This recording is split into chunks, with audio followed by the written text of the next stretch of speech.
So you have Carly Fiorina going after the political class, the affluent, the elite, which would include, I guess, the Clintons here.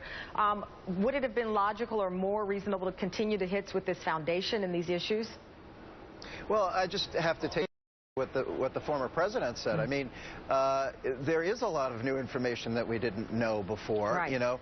And in fact, the foundation is restating several years of its tax returns because of admitted errors and omissions. You know, I think the president, the former president, said a lot of things today in his interview with Cynthia McFadden on NBC in Africa that are going to be remembered. He said, I think the term that he used, I think that Republicans are going to keep throwing back up in his face, is that any of the mistakes that may have been done at the foundation were unintentional. And I think that is going to come back to haunt them.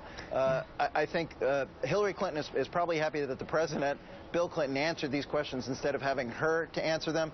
But there's 3 or 4 things that he said in this interview that are going to open up further questions. Yeah, I think a lot of people would agree with you, and that's why it's so curious that, you know, you have Republicans who talk about this notion of this class of people who continue to float through our political circle, even in the higher office, when there are some questions that Clinton supporters would even have to admit still linger, including the foundation, as you pointed out, Glenn, who made specific changes as a result of these revelations.